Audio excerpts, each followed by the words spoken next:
Hey guys, and welcome to FedEx Gaming's Redstone Creations episode 5. Now, I got 4 different creations here, and they're all really easy to build actually, so let's get to it.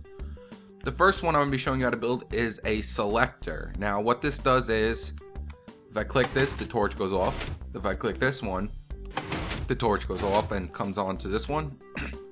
Click this one, torch goes off here. So pretty much what it does is it will cycle through. And it's mainly used for minecart stations, but also what I had in mind with this was why not have it also activate different like doors or staircases. Like if you've watched any of my other videos and built anything else, why not have it activate all that and have it all nice and neat, and then you can have signs over it saying which button activates which, and then this will also turn off and let you know what's activated, and then there's a reset switch to turn it all off. So that's the first thing I'm going to be showing you how to build is a redstone selector. The next one is going to be, I built this myself. I don't know if anyone else has done this, but what it is, it's a redstone dust detector. So if I put this block down, see right now there's nothing open. If I put this dust down right here, it breaks it and opens up the door. Now I'm not going to show you how to build the piston door because you can see my other videos. There's videos on how to build the piston doors. There's also a video on how to build T flip-flops. I'm just going to be showing you how to build this part right here where you put the dust down and it activates it.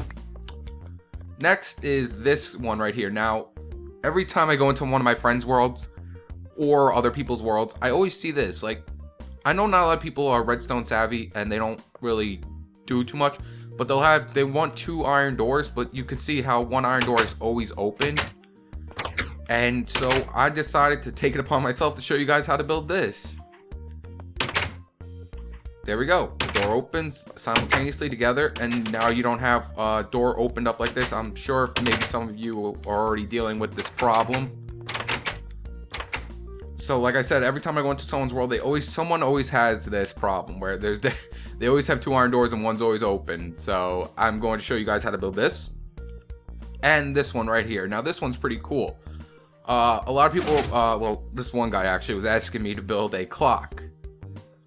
So I mean, there's CMB's Minecraft's digital clock and stuff like that, but like I said, I don't really want to build a digital clock since it's been done and there's really only that way to do it. So I made this right here, which is you actually use cobwebs and a minecart, and 2 cobwebs actually tell you the in-game time. So if I actually take a clock out, and when it hits that pressure pad, it will actually tell you the time, which is actually really cool. And it's very, very simple to make it. So actually, I'll give you a little demonstration on what I mean by how you could set this up to make a working clock. So we're back over here by my movie theater. Now I do have an episode on how to build a working movie theater. But what I did is I added that little tiny thing on top. And every time it hits it, it moves over. So if you put, let's say you make a pixel art of the clock's different settings, like with the sun going up and nighttime rolling around and stuff like that, you can actually make a in-game clock. Now the thing is, if you do go to sleep, it will mess up your clock. But then you can just add a button that right here, and then it can cycle through the clock. So that's what I meant by this being a clock. So I'll just give another demonstration. We'll wait for that to fall down and hit that detector rail, and see it moves over. So that's what I meant by like an in-game clock. You could just add this to my movie theater, and you can make an in-game clock. So let's start building this stuff. Alright guys, so the first thing we're going to build is the selector, since it's the hardest thing. It's going to be the longest thing to build. It's not hard at all to build. So what we're going to need is at least to build the exact same one here, we're going to need at least a 9 by 9 spacing. You can bring this out to 14. I'm just doing 9. And then we're going to have to dig down at least 3 for the first 3 blocks. And then the back 6 blocks, we're going to have to dig down 2. So first we're going to do is take out our block of choice, just bring it all the way down, and we're going to add our buttons here. And then we're going to come underneath our block of choice, put our redstone circuit block down, and then put dust all along that. Now we're going to come to the the front right side, there we go, front right side, put a sticky piston, a block, and then another block down underneath the block we just put in front of the sticky piston with a torch down. Then we're going to take a line of our block again and put dust all along that. Now we're going to take our redstone block again and bring it all the way down in front of the buttons, and we're going to put repeaters down all along facing away from the buttons. You know you're doing it right, so if you hit the button, power will go to the repeater, so on and so forth. Next we're going to put blocks down right in front of those repeaters. Come down one, come out one, and then take our sticky pistons and bring them all along that. And then for this back left hand side, we're just going to delete these two because they're not needed, since this is just our reset button to just reset everything. Now in front of these sticky pistons, we're going to put our block down, and then right underneath that we're going to put another row of blocks with torches all along these blocks. So it looks something like this. And then in front of the torches, we're going to put our redstone circuit block down again with a repeater, and then in between those, we're going to put dust. And then in front of that, we're going to put another row of blocks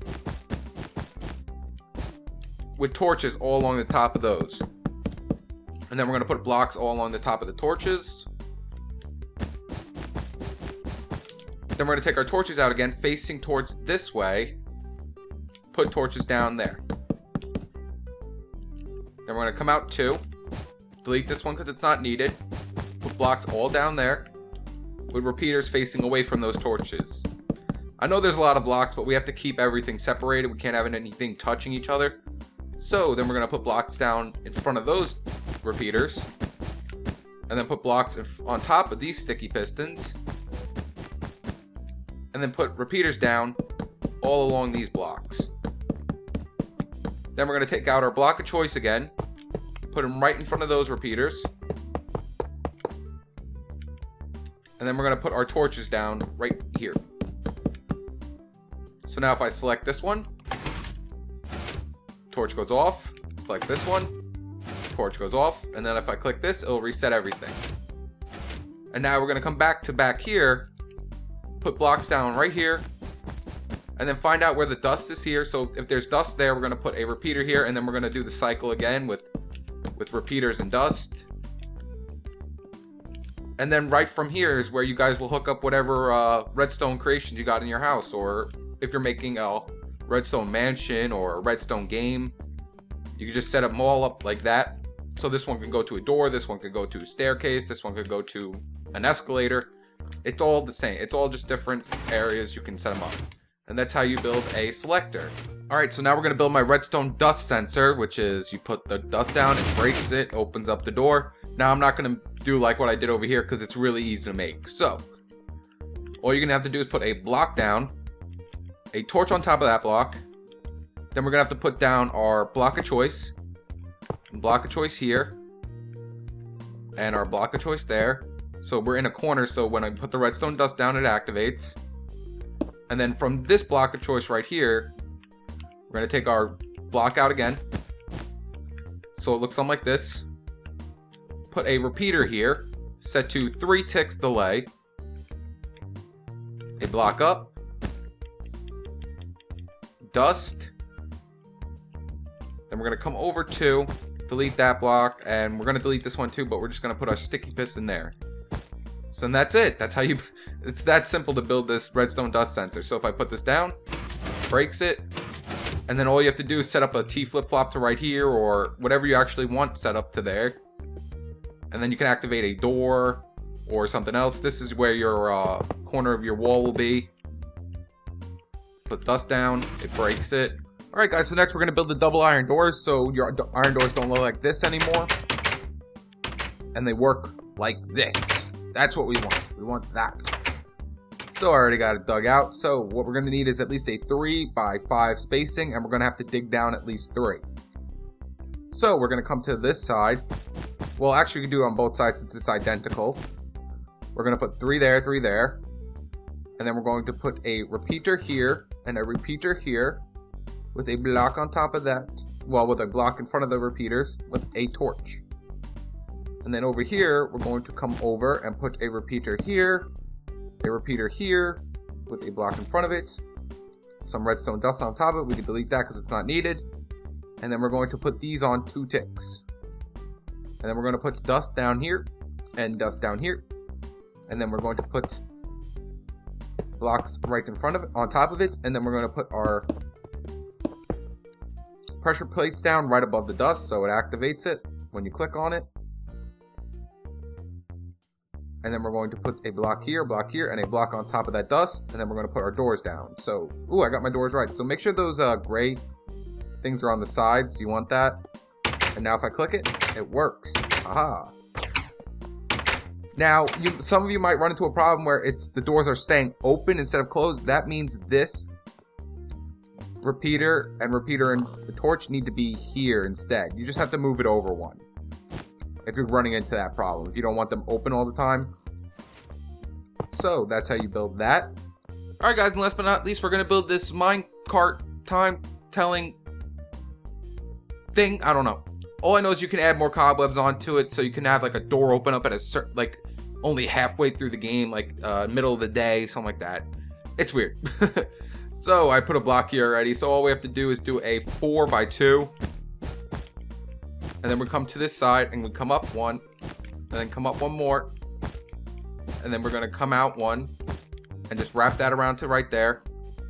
And then we're going to come right underneath, put a torch here, and come out one more here. So we're going to put our torch there. Then we're going to put a power rail here. This is actually not needed. I want one more too much. And gosh darn it.